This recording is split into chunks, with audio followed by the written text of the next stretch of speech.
오늘 이 아침 우리에게 주시는 하나님의 말씀 로마서 10장 9절에서 13절의 말씀이 되겠습니다. 로마서 10장 9절에서 13절에 있는 말씀 받들어 읽겠습니다. 내가 만일 내 입으로 예수를 주로 시인하며 또 하나님께서 그를 죽은 자 가운데에서 살리신 것을 내 마음에 믿으면 구원을 받으리라. 사람이 마음으로 믿어 의에 이르고 입으로 시인하여 구원에 이르느니라. 성경에 이르되 누구든지 그를 믿는 자는 부끄러움을 당하지 아니하리라 하니 유대인이나 헬라인이나 차별이 없음이라. 한 분이신 주께서 모든 사람의 주가 되사 그를 부르는 모든 사람에게 부요하시도다. 누구든지 주의 이름을 부르는 자는 구원을 받으리라. 아멘. 오늘 우리가 함께 읽은 로마서 10장 9절로부터 13절에 있는 말씀은 로마서 10장 8절에 있는 그리고 앞에서 말씀하셨던 그 내용들을 부연 설명하는 그 말씀이 오늘 우리가 읽은 말씀이고, 특별히 로마서 10장 5절로부터 8절에 있는 말씀은 하나님의 말씀이 우리에게 가까이 있기 때문에 결국은 우리가 그 말씀을 믿음으로 말미암아서 우리가 구원을 얻게 되어진다라고 하는 겁니다.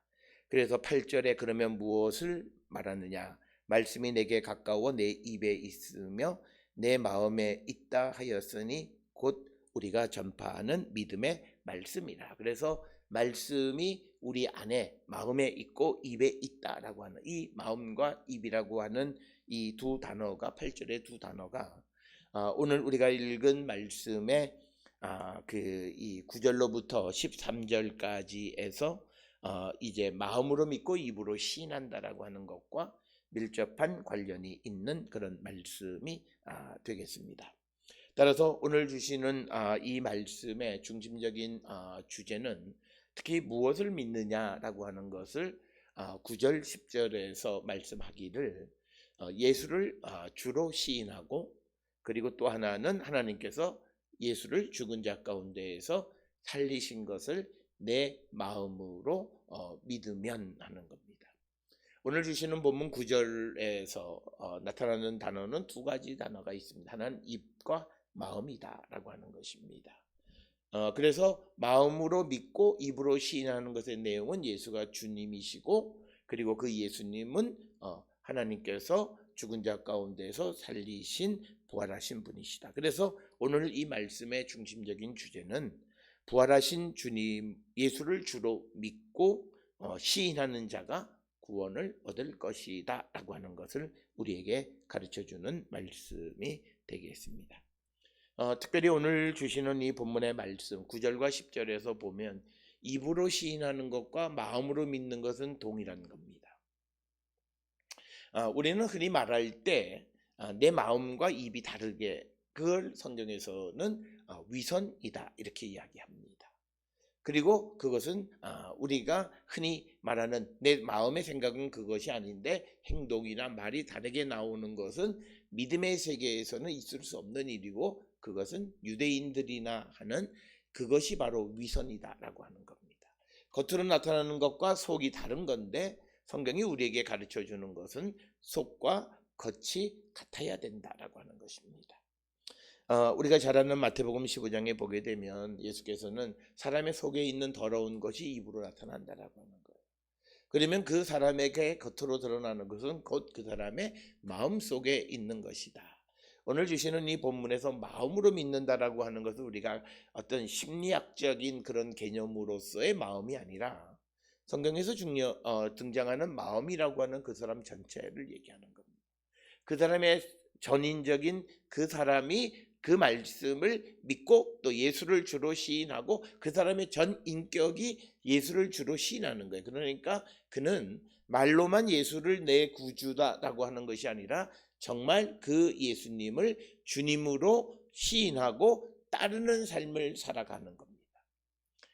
오늘 우리가 살고 있는 이 시대 서두에서 말씀을 드렸듯이 많은 이들이 내 마음과 내 행동이 다르다. 그거는 신앙인이 아닌 거예요. 그것은 왜 그러냐면 내 안에 주님이 안 계시고 내 안에 성령이 없어서 성령의 인도함을 따라 살지 않기 때문입니다. 그래서 우리가 성령 안에 살아가는 사람과 성령 밖에 있는 사람의 차이는 바로 이것이고, 우리가 하나님의 말씀에 대해서 지식적으로 인문학적으로 아는 것과 영으로 하나님의 말씀을 깨닫는 것 사이의 차이는 바로 이것이에요. 오늘 우리가 인문학적으로 성경의 말씀을 우리가 접근하게 되면 그것은 내 인격, 내 삶의 전체의 변화가 없어요. 단지 지식과 정보를 얻는 것뿐입니다. 그러나 성경이 우리에게 의미가 있는 것은 그것은 우리의 전 인격을, 전 삶을 변화시키는 거예요. 그래서 성경이 우리에게 구약으로부터 신약 성경에서 대전제예요. 우리가 믿음을 가지려면 듣고 보는 거예요.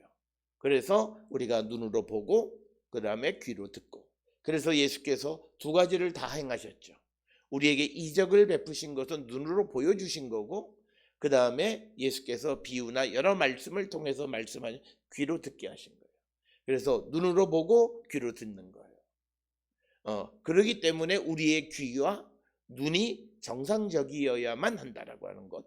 그래서 봐야 될 것을 보고 듣지 않아야 될 것은 듣지 않는 그런 삶을 우리가 살아야 되는 거고, 그래서 우리가 듣는 것, 본 것이 내 속에 들어오는 것, 그게 바로 마음이라는 거예요.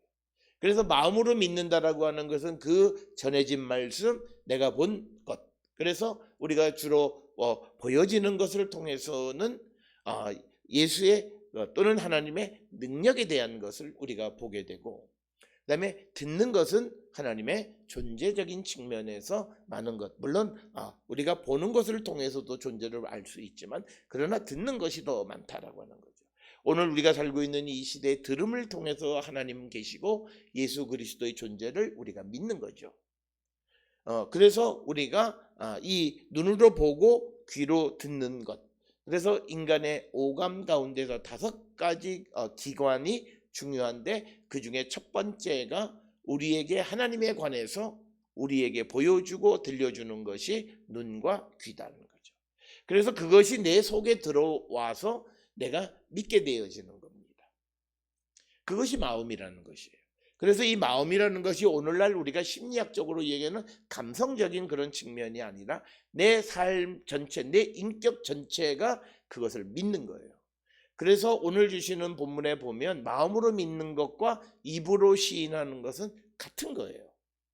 이거를 분리하시면 안 된다는 거예요. 그거는 우리가 성경을 전체적으로 이해하지 못할 때 이걸 자꾸 분리하는 거예요. 그러니까 내가 마음으로 믿고 입으로 시인하는 건 다른 거예요. 행동이 다른 거예요. 그러면 그것은 믿음이 없는 사람이에요.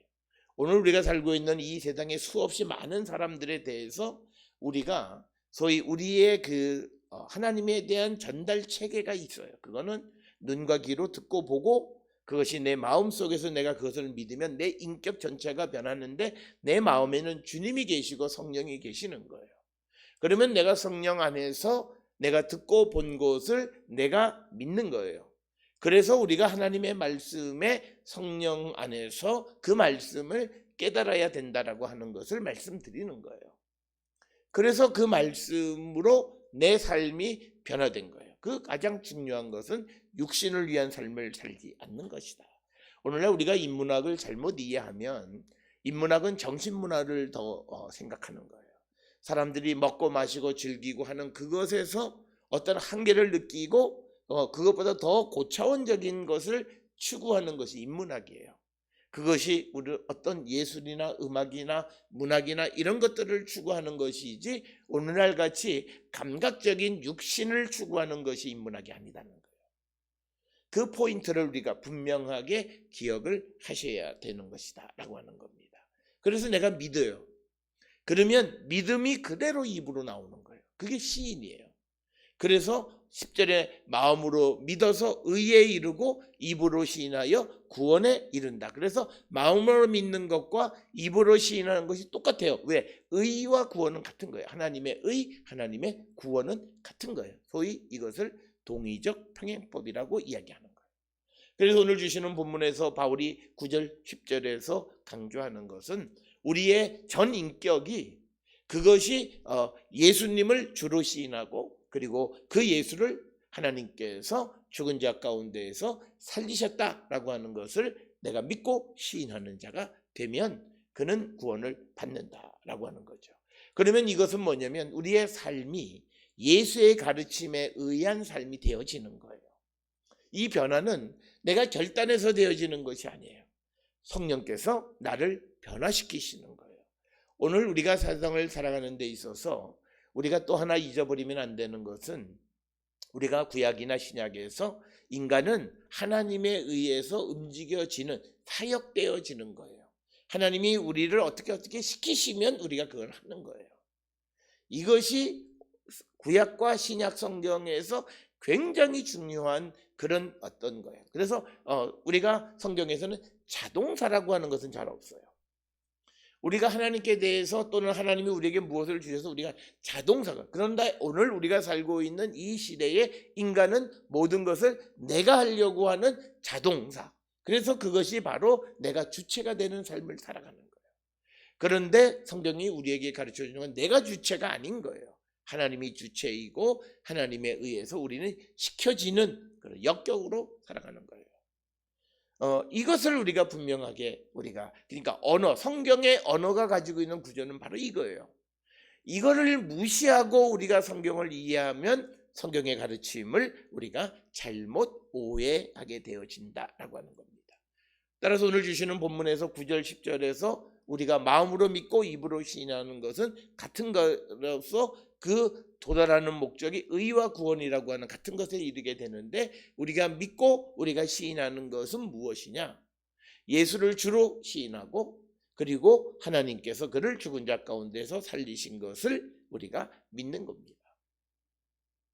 그래서 우리의 삶 전체가 우리의 주님이신 예수 그리스도를 따라 살아가는 것이고, 그것은 또 역시 마찬가지로 내 결단이 아니라 내 안에 계시는 성령에 의해서, 성령의 능력에 의해서, 성령의 인도함을 따라 우리가 살아가게 된다는 거예요. 그렇기 때문에 여러 차례 로마서를 말씀드리면서 이야기했던 것처럼 내가 결단해서 무엇을 하는 것이 아니라 내 안에 계시는 성령의 도우심과 성령의 능력 안에서 우리가 무엇을 하는 거예요. 그래서 내 안에 성령이 계시면 내 삶은 바뀌어지는 거예요. 우리가 흔히 사람 변하지 않는다, 성령 체험 안 했다는 거예요. 이것을 우리가 분명하게 우리가 기억하셔야 된다라고 하는 것입니다.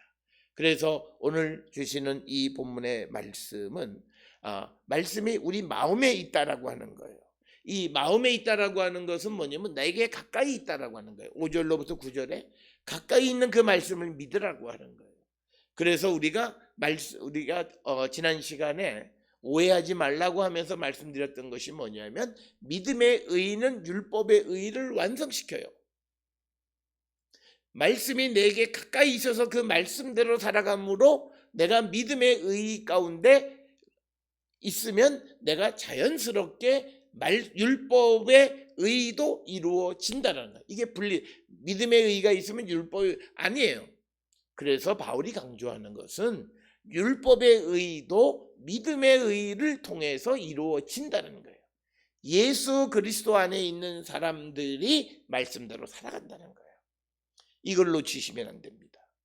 오늘 우리가 살고 있는 많은 사람들이 이걸 놓쳐서 소위 믿음과 말씀 또는 율법을 either or로 선택의 문제로 생각하는데, 그게 아니라 내가 예수 그리스도를 믿음으로 구원에 이르게 된 자는 하나님의 말씀대로 살아가는 자가 된다라고 하는 거예요. 그건 내 능력이 아니라 내 안에 계시는 주님, 내 안에 계시는 성령의 능력 안에서 되어지고, 그래서 내가 그 예수 그리스도를 내가 속으로 믿으면 이제 나는 예수를 주로 시인하고 예수님이 하나님에 의해서 죽은 자 가운데서 살아나신다라고 하는 것, 살아나신 분이라고 하는 것을 믿는 그 믿음 안에서 내가 살아가는 거예요. 그러니까 믿음 있는 자의 삶을 산다는 거예요. 입으로 예수 예수 주여 주여 주여 하면서 근심 걱정하고 염려하고, 그리고 세상 속에서 어떤 일을 이루기 위해서 세상의 권모술수와 인간이 하는 모든 방법을 다 사용하는 그런 것이 아니라, 성령이 나를 이끌어 가심에 순종하고, 때로는 기다릴 줄도 알고 때로는 멈춰서야 되는 것 같지만 나를 시키실 때는 담대하게 나갈 수 있는 그 결정이 내가 아니라 내 안에 계시는 주님, 내 안에 계시는 성령의 인도함을 따라 살아가는 자가 되어야 함을 바울은 우리에게 강조하는 거예요. 그래서 바울에게 있어서 마음으로 믿는 것과 입으로 시인하는 것은 같은 거예요. 그런데 오늘 우리가 살고 있는 이 시대에 내 마음은 그게 아닌데 내 행동이나 말은 다르게 나온다. 그건 거짓이에요. 그가 위선이에요. 믿음이 없는 거죠. 예수를 믿지 않는 거죠. 예수를 믿는 사람의 특성은 속사람과 겉사람이 동일한 거예요. 그걸 우리가 분명히 기억하셔서 특별히 우리가 2021년 이 한 해를 살아가면서 내 믿음이 어떤 건가를 돌아보셔야 돼요. 특별히 2020년 우리가 코로나19를 통해서 내가 믿음이 좋았던 것 같은데 과연 내 믿음이 뭐냐라고 하는 거예요. 이걸 우리는 큰 교회, 어떤 대형 교회, 그런데 우리가 하나님 앞에 예배 드릴 수 있는 현상은 20명이면 족하다라는 거예요. 그것이 갖는 의미가 무엇인가를 생각해 보셔야 돼요. 특히 우리의 규모를 자랑하는 우리 한국 교회에 대해서 하나님께서 20명으로 모든 것을 제한하면서 근 1년 가까이를 오면서 어떤 교회들은 넘어지고 어떤 교회들은 그래도 견디는 거예요. 건강한 교회들, 정말 믿음 있는 교회들, 본질이 있는 교회, 그리스도인의 속성을 갖고 살아가는 교회와 성도의 공동체는 어려움 속에서 고난 속에서도 살아나요. 왜? 그는 상황에 관계없이 내가 믿는 대로 행동하고 믿는 대로 내가 살아가는 거예요. 그래서 오늘 주시는 본문에 보면 마음으로 믿어 의에 이르고 입으로 시인하여 구원에 이른다. 그래서 이 마음이라고 하는 것은 그의 삶 전체가 믿고, 그래서 그 삶 전체가 믿는 바를 시인하는 거예요. 그러니까 입으로 하는 말과 내가 믿는 것은 같은 것이다 라고 하는 거예요. 이것이 달라질 때 그는 위선자예요. 그것이 바로 유대인이에요. 유대인들은 안으로 마음으로 믿지 못하면서 행동으로 그런 척하며 살았던 거죠.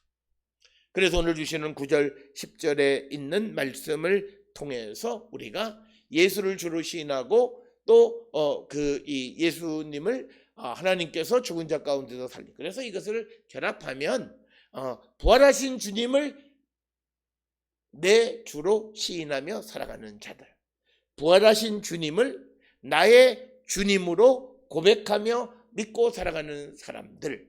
그래서 우리가 세상을 살아가면서 별로 두려워하는 게 없어요. 왜? 주님과 함께 가는 삶이에요.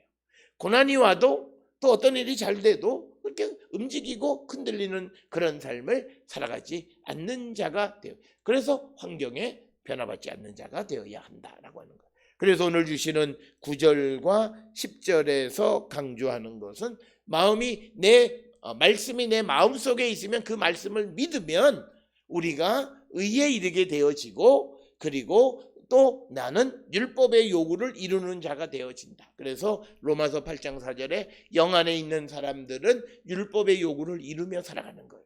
그리고 사도 바울은 우리가 믿음의 은혜를 강조하지만 믿음을 가졌다고 해서, 은혜를 받았다고 해서 그 사람이 하나님의 말씀과 관계없는 방종하는 삶을 살아가도록 허락하지 않는다라고 하는 거예요. 내 안에 계시는 성령께서 더 열심히 하나님의 말씀, 내게 가까이 있는 이 말씀대로 살아가게 하신다는 거예요. 그래서 우리가 분명하게 기억하셔야 되는 것은 이단이 누구냐, 특별히 내가 구원받은 자이기 때문에 내가 어떤 죄를 짓더라도 나를 용서하시고 나는 구원의 우리가 정말 내가 구원의 확신 가운데 있는 자는 말씀이 내 안에 있고 말씀대로 살아가기 때문에 거기 넘어가지 않아요. 넘어가지 않는다고요. 그러니까 그런 궤변을 어떤 교리나 이런 것으로 우리가 말할 수 없다라고 하는 것이고, 그것으로 많은 현대인들을 유혹해요. 오늘날 이 세상을 살아가는 현대인들은 내가 열심히 내가 마음대로 내 원하는 대로 살다가 내가 좀 죄를 짓더라도 이것이 나의 구원과는 아무런 상관이 없다, 이런 생각을 가지고 살아가는 사람들, 이것은 로마서를 잘못 이해한 것이고 말씀을 잘못 이해한 거예요. 내 안에 계시는 주의 성령이 내 안에 계시면 내 삶이 바뀌는 거예요. 육신이 죽었어요. 마치 우리가 에스겔 37장에 나오는 마른 뼈하고 똑같은 거예요. 거기에 생기가 들어가면, 영이 들어가면 그때 그가 살아나고 생물체가 되는 것과 같은 거예요. 그래서 내 안에 성령이 계시는 자, 그럴 때 우리는 새 생명, 우리가 부활, 우리가 회복, 모든 것이 다 거기서부터 이루어진다. 이 구절을 분명하게 깨닫고 성경을 이해하셔야 된다라고 하는 것입니다. 그래서 오늘 주시는 9절과 10절에 있는 말씀에서 우리가 전인격적으로 믿는 것, 그리고 그 믿음 안에서 우리가 고백하는 것이 같아야 하는데, 그것은 부활하신 주님이 나의 구원자이시다, 나의 주님이시다 라고 하는 것을 우리가 고백하는 자가 되어야 한다라고 하는 것입니다. 그러면서 이제 11절에서 성경에 이르기를 라고 말씀하면서 이사야 28장 16절에 있는 말씀을 이제 인용합니다. 그를 믿는 자는 부끄러움을 당하지 아니하리라 하니. 오늘 주시는 본문의 말씀입니다. 예수를 믿는 자들은 부끄러움을 당하지 않는다라고 하는 것입니다. 여기에서 중요한 것은 우리가 70인역 구약성경에 대한 70인역 번역이나 또는 히브리어 원문에서 누구든지라고 하는 표현은 등장하지 않아요. 그런데 오늘 주시는 본문에서 바울이 소위 누구든지라고 하는 이 단어, 파스라고 하는 이 단어를 첨가한 이유가 있어요. 그것은 뭐냐면 복음의 보편성을 강조하는 겁니다. 하나님의 구원의 목적이 유대인들에게만 국한되어질 수 없다라고 하는 것입니다. 그래서 누구든지 예수가 부활하신 예수께서 나의 주님이시고, 그리고 그 주님이 나를 구원하신다라고 하는 것을 우리가 믿으면 우리는 부끄러움을 당하지 않는다. 여기서 말하는 부끄러움을 당하지 않는다라고 하는 것은 이 구절이 이제 앞에서 말한 우리가 9절과 10절에 있는 말씀을 좀 더 이렇게 보완 설명해 주는 것인데, 이것은 예수를 부활하신 주로 믿는 자들은 심판의 날 하나님이 그들을 변호해 주실 것이다. 여기서 말하는 부끄러움도 역시 감성적인 그런 부끄러움이 아니에요. 여기서 말하는 부끄러움은 마지막 심판의 때에 그가 구원받지 못하는 것이 부끄러움이에요. 그런데 오늘 주시는 본문의 말씀에서 그를 믿는 자, 예수를 부활하신 주님을 나의 구주로 고백하는 자들, 믿는 자들은 마지막 심판의 때에 부끄러움을 당하지 않는다라고 하는 것을 우리에게 강조하는 그런 말씀이 오늘 주시는 11절의 말씀이고, 그래서 이 바울은 자신이 전하는 이 복음의 보편성, 유대인들에게만 제한되어진 것이 아니라 모든 사람에게, 유대인이든 이방인이든 모든 사람들에게 열려있는 하나님의 구원의 계획을 선포하기 위해서 특별히 파스, 누구든지라고 하는 구절을 첨가했다. 그래서 이제 11절로부터 13절에서 강조하는 것은 누구든지라고 하는 말은 차별이 없음을 얘기하는 겁니다. 그래서 11절에 있는 말씀을 좀 더 또 쉽게 예를 들어서 설명하는 게 유대인이나 헬라인이나 차별이 없다라고 하는 것을 강조하는 그런 말씀이고, 그래서 12절 13절에서는 앞에서 말씀했던 누구든지라고 하는 파스를 다시 한번 재론하는 것이고, 이것을 통해서 바울이 항상 강조하는 것은 유대인과 이방인 사이에는 차별이 없다라고 하는 겁니다. 그래서 오늘 주시는 본문에 차별이 없다, 이 차별이라고 하는 건 디아스톨레라고 하는 그런 단어인데, 차별이 없는 이유는 로마서 3장 30절에서 바울이 말하는 것은 하나님은 한 분이시고, 그래서 동일한 근거로 유대인과 이방인을 의롭다 하시는 거예요, 하나님. 그렇기 때문에 그가 혈연적으로 유대인이냐 헬라인이냐라고 하는 차별은 있을 수 없다라고 하는 거예요. 그래서 누구든지 유대인이든 헬라인이든 그리스도가 모든 사람의 주가 되심을 믿을 때 그런 차별이 없어진다라고 하는 것입니다. 그러니까 뭐냐면 이 말은 유대인은 내가 믿는 예수 그리스도, 이 예수 그리스도를 이방인도 믿으면 그도 구원을 받는다는 거죠. 바로 그것이 누구든지라고 하는 겁니다. 그래서 우리가 기독교 신앙에서 가장 중요한 인간 평등의 생각이, 우리가 물론 창세기에서 하나님이 천지를 창조하실 때에서 우리가 그 어떤 인간의 평등의 개념을 찾을 수 있지만 또 이 바울에게 있어서는 바울이 강조하는 이 파스, 그러니까 누구든지 예수를 주로 시인하고 믿으면 그는 차별 없이 구원에 이르게 되어진다라고 하는 겁니다. 그래서 오늘 주시는 이 12절에서 유대인이나 헬라인이나 차별이 없다라고 하는 것을 강조하면서 그를 부르는 모든 사람에게 부요하시도다라고 하는 것을 통해서 하나님의 예수님의 자비하심의 보편성이에요. 그게 뭐 유대인이라고 해서 그게 헬라인이라고 해서 더하거나 덜하거나 하지 않고 동일하시다라고 하는 것입니다. 내게 주신 하나님의 은혜가 다른 사람에게도 동일하다라고 하는 것을 인정하게 될 때 내가 믿는 하나님과 저 사람이 믿는 하나님이 동일하다고 할 때 우리는 서로를 차별하지 않는다라고 하는 거예요. 그래서 오늘 우리가 주시는 이 로마서 10장 12절에 헬라인이나 유대인이나 헬라인이나 차별이 없다라고 하는 거예요. 그것은 한 분이신 주께서, 그러니까 주님이 한 분이고 그래서 모든 사람의 주가 되시는 거예요.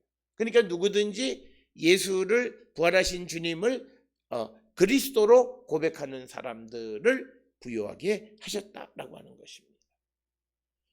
그래서 주가 한 분이시다는 거예요. 여기서도 강조하는 게 한 분이신 주께서라고 하는 거예요. 그러니까 하나님 한 분께서 동일한 원리로 유대인이든 헬라인이든 구별 없이 그들을 구원에 이르게 하신 것처럼 오늘 주시는 본문에서도 누구든지 그를 믿는 자, 그러니까 한 분이신 주께서 모든 사람의 주가 되시고 차별이 없다라고 하고 누구든지 예수를 부르는 자들을 부요하게 하신다라고 하는 예수 그리스도의 자비와 긍휼의 보편성을 우리에게 강조하는 말씀이 되겠고, 따라서 이제 13절에 있는 말씀은 누구든지 주의 이름을 부르는 자는 구원을 받으리라. 그래서 요엘 2장 32절에 있는 말씀을 통해서 다시 한번 구원의 보편성 그리고 예수 그리스도의 어떤 그 자비와 긍휼의 보편성을 우리에게 가르쳐 주는 것으로서 13절에서도 누구든지 파스라고 하는 겁니다. 그래서 오늘 우리에게 주시는 말씀은 9절과 10절에서는 마음으로 믿고 입으로 시인하는 자, 즉 누구냐면 부활하신 주님이 나의 주이시다라고 하는 것을 고백하는 자, 부활하신 주님이 나의 그리스도이시다라고 고백하는 자에게는 구원에 이르게 되어지는데 그것이 헬라인이든 이방인이든 상관없다. 그래서 누구든지라고 하는 것이 11절에서도 누구든지 그를 믿는 자는 부끄러움을 당하지 아니하리라. 이것의 다른 표현이 13절에 요엘서 2장 32절을 인용해서 누구든지 주의 이름을 부르는 자는 구원을 받으리라. 구원을 받는다라고 하는 말과 11절에 기록되어 있는 부끄러움을 당하지 않는다라고 하는 말은 같은 개념으로, 그래서 11절에 부끄러움을 당하지 않는다라고 하는 것은 마지막 심판의 때에 주님이 우리를 변호해 주신다라고 하는 것을 우리에게 가르쳐주는 말씀이 되겠습니다.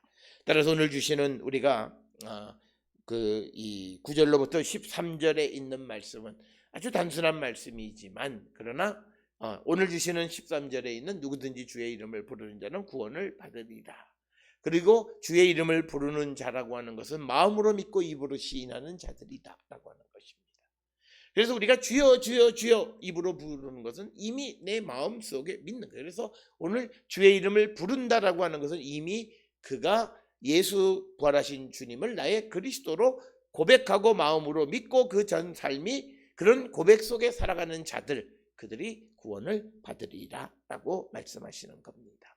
오늘 주시는 로마서 10장 9절로 13절에 있는 말씀은 앞에서 말한 말씀들을 부연 설명하는 것이긴 하지만 그러나 우리의 구원에 관한 아주 근본적이고 기초적인 것을 우리에게 가르쳐 주시는 말씀으로 정말 내가 마음으로 믿고 입으로 시인하는 것이 동일한가 라고 하는 것을 한 번쯤 점검하면서 정말 내 안에 성령이 계시고 내 안에 주님이 계셔서 나의 고백이 성령이 나를 시인하게 하고 성령이 나로 하여금 말하게 하는 그 말씀으로 고백함으로 우리 모두가 다 구원에 이르는 거룩한 성도들이 다 될 수 있기를 주의 이름으로 축원합니다.